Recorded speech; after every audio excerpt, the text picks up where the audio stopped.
everybody, Dragon Wolf Pup here with another episode of Sorcery. In the last episode, we went through Birritanti, and we made it to the forest, and we are on our way to Torrepani, which should be, hopefully, our last stop on our way to Khare. And in this episode, we will be, hopefully, making it finally, after this entire long journey, hopefully we will finally make it to Khare.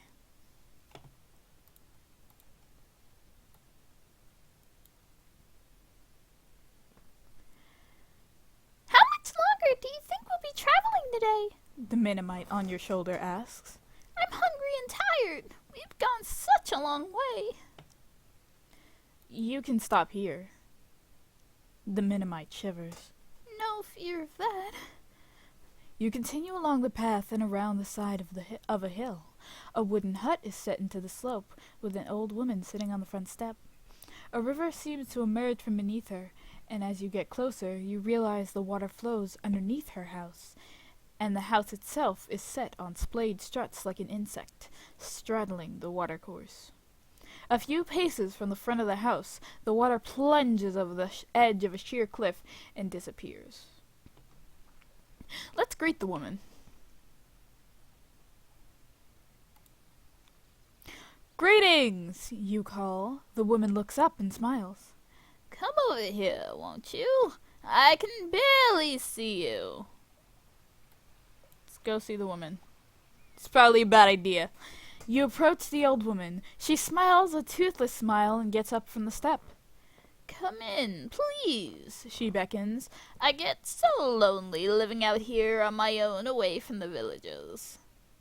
This is a bad idea to have, alright. Thank you. You follow her inside and take a seat by a long wooden table. I'll bring us some tea, she says. She sounds almost nervous. Hurrying to her kitchen, she returns with 2 large cups. Watch it. I do not trust this one. I'm not drinking that. Yeah, I'm definitely not drinking that. The tea is still hot. You cup it between your hands as you speak. What's your name? They call me Gaza Moon. I used to be quite well known in my way. You nod, but you have never heard of her. Why do you live alone? It must be dangerous. Oh, she smiles sweetly. No one bothers about me. Why would they? You can't help but notice she has not answered the question. This is a beautiful place, you remark, watching the river outside the door plunging away over the cliff face.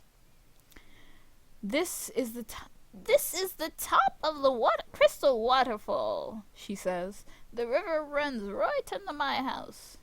They say it carries all my goodness and youth away while I sleep, and the villagers bathe in it for luck. She giggles meanly. I'm sure it isn't quite true. You make to sip your tea when the old woman stops you, catching your arm before the cup reaches the pot. Before the cup reaches your lips. Oh, she says suddenly. I've forgotten the pot. She goes back to the kitchen to fetch it. If I switch, I won't drink the tea, will I? I hope it'll give me a chance to not drink the tea even if I switch. Damn it. Oh, come on! That's bullshit. See, you know what? I knew it. While she is away from the table, you switch the 2 cups around. Then when she returns, you lift the one closest to you and drink. God damn it.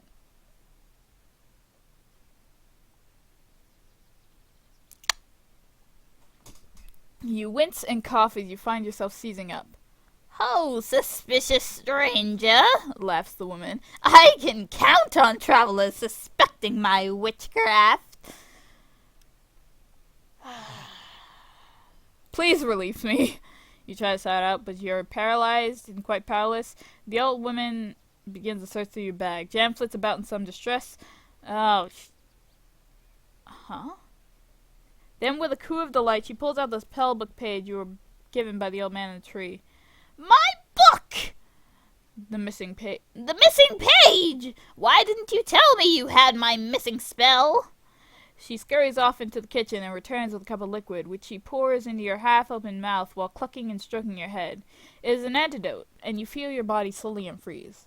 Finally, she slaps you to bring you around. What is that spell? It's a spell of pest repulsion. You have no idea how useful it is around here. 4 days ago, I was visited by a traveler such as yourself. But when I was away making my tea, as I always do, he started leafing through my book and tore out a page. He must have been a wizard of power, because he vanished almost too fast for me to curse him. What curse did you cast? Well, you saw him. I aged him. Didn't stop him escaping, though. She fusses with the page, repairing her spellbook with some gentle magic. Shall I show you how useful the spell is? She says. Yeah, please. My pleasure. Jan begins to squeal and screech and make some awful noises about what wonderful friends you are, but it doesn't stop the old lady from casting her spell. The Minimite vanishes. You feel a flow of magic back through your body. You hadn't realized it was gone, but with the Minimite around, your spells have been weakened. Now you are strong once more. Wait, where is he? Where is he? Is he dead? Oh, no, but with any luck, you won't see him again. You nod at that and leave her. Damn, we did Jan dirty. Oh, okay. We did Jan dirty. Oh, poor guy. Oh, well. Oops. I guess that's his fault. It is now late afternoon. You pass over the brow of the next hill, and below you is the village of Torrepani, slung from one side of the valley to the next like a flood barrier. Let's observe, shall we? Torrepani is a village of the Svin, an aggressive-looking race of man-orcs. You might expect their village to be rowdy, but it seems strangely quiet. Do I have to, I don't want to go in. Still, there is no way around it, and it is too large to destroy with a fireball. You will have to go through. Are you sure I have to? Fuck. You enter the village. There is a definite air of depression hanging over the place. The Svins are going about their business, slowly and miserably, and pay you no heed. You sit yourself down on a tree stump in the very center of the village to consider your options. Alright, let's talk to the villagers. You spy a group of Svins sitting outside a low hut, and you walk over and sit yourself down.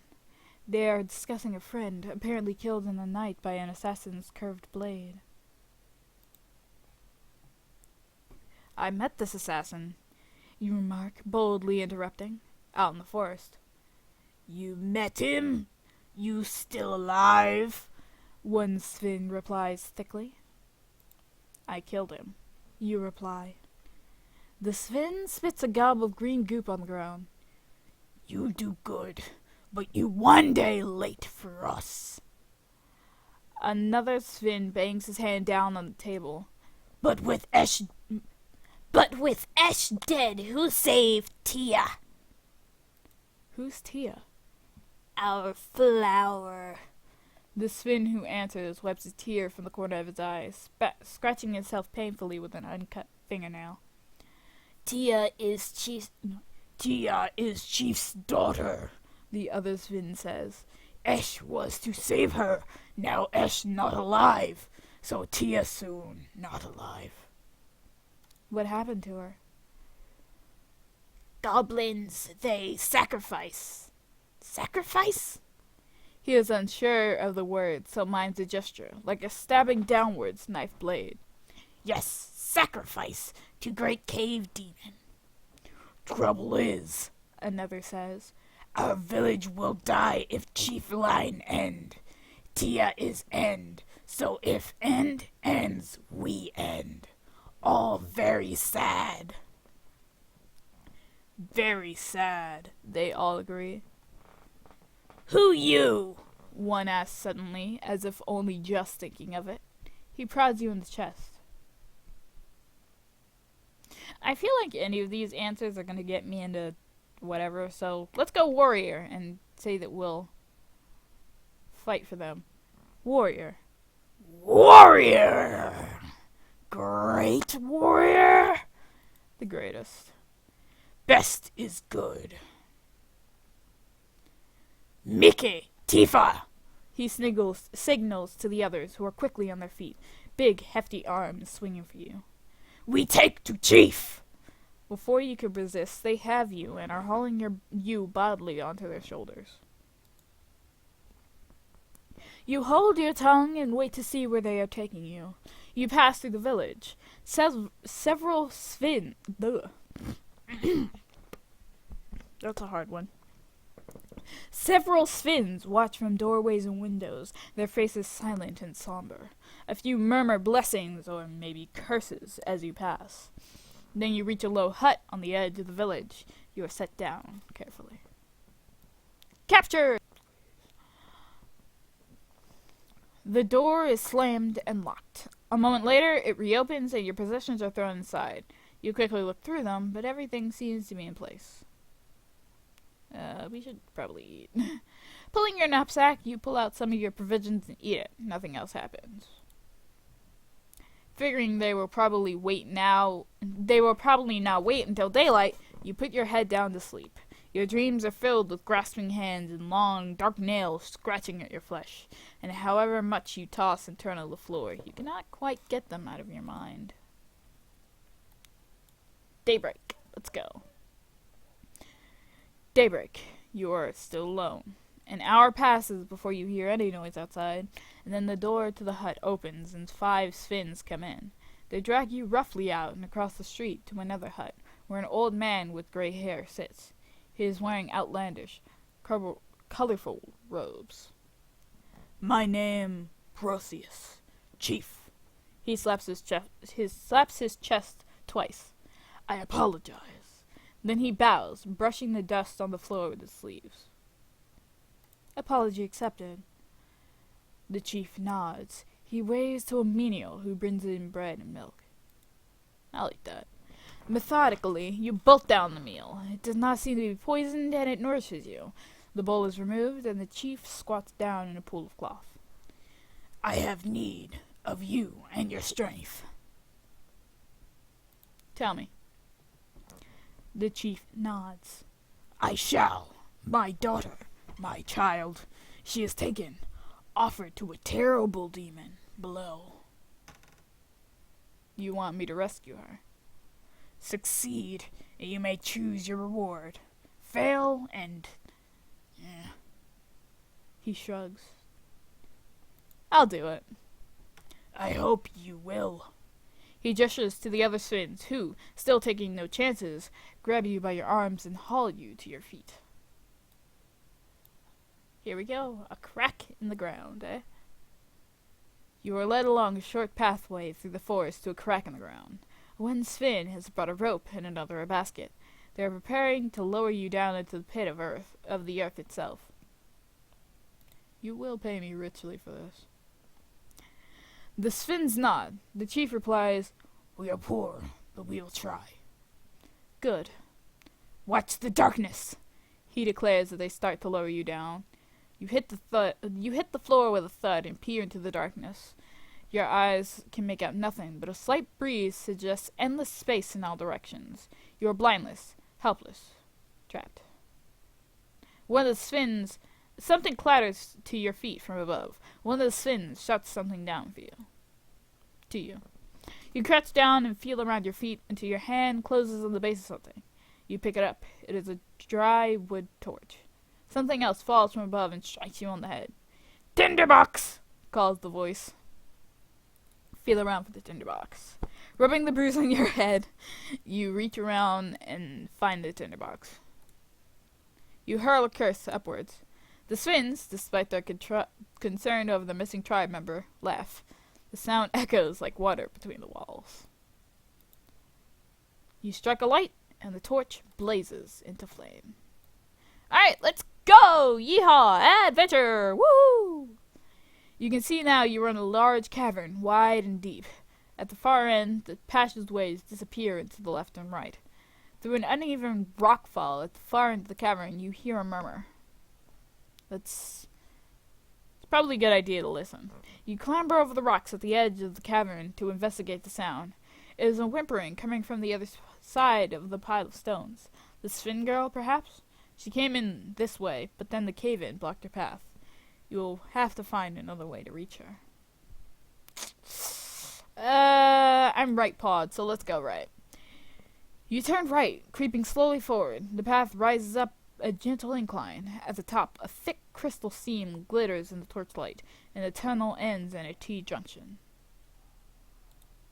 Alright, let's look at the crystal. The seam seems to be made of pure diamond. It was no doubt in quest of this that these tunnels were carved. But why is no one mining here now? Ooh, I can get the crystal. You try to pry some diamonds loose from the incredible seam in the rock, but your sword is not up to the task, and you would only make it blunt. You could perhaps return with a proper pick, but only if you can escape these tunnels first. Let's go left. You go left. Here the cave system widens. Pendulous stalactites hang from the ceiling, as if about to fall and skewer you into place. You skirt between them, following a thin, safe path until a side passage opens on the right. Alright, let's go right.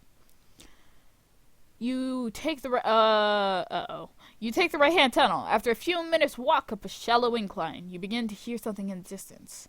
A low rumbling. Yeah, we're out of here. You turn and run, but not fast enough. Oh, fuck. The rumbling gets louder and louder until you look over your shoulders to see an enormous boulder rolling speedily down the tunnel towards you. Shit. You ready a spell? Ah, crap. Let's see, do we have a spell that can stop this, actually? Fuck. Nope.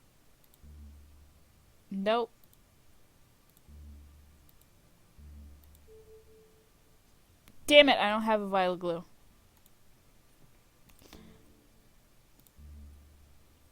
That's not gonna help. Oh wait, float in air. Well, no. I don't think that's gonna work. Ah, well.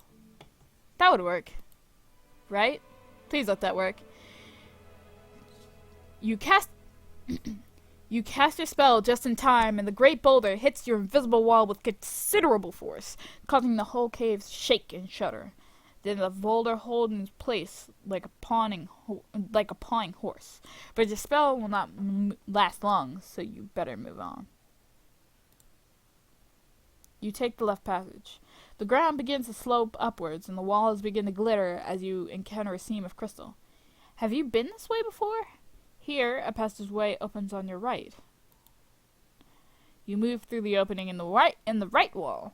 Then you see a spot of sunlight up ahead and rush forward to find yourself back beneath the crack in the ceiling through which you came. You push on, further into the darkness. The passageway slopes down a short way, then splits. 2 stones are stacked on top of one another against the wall here. There's nothing special about the 2 stones, except they happen to be on top of one another. Oh, great, thanks. Cool. That's fun. Fuck you. Left? You slip through the opening in the left wall. The tunnel twists and bends sharply, as if carved by a river now long since dried away. You lose all sense of which way is which, except to keep going forward, where the passage you are following finishes at another fork. There is a stacked pair of stones here as well. Go right? You go right. The cave floor here is an inch deep in water, dripping from an arched ceiling far above. The droplets that land on you are ice cold and run like sharpened claws down your back. If you stride further on, the path you are creeping through forks again. A single stone sits by its wall.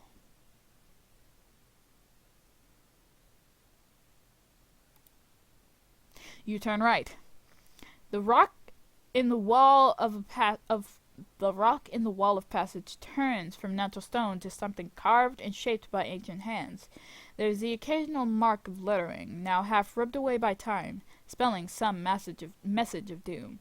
Then the passage ends, quite abruptly, in a sealed door. And with that, we now end our adventure today in underground in the mines of Torrepani. And in the next episode, hopefully we'll be able to go and save the chieftain's daughter from deep within the mines. But that will be in the next episode. So for now, may the howling winds bring us together once more. Peace out!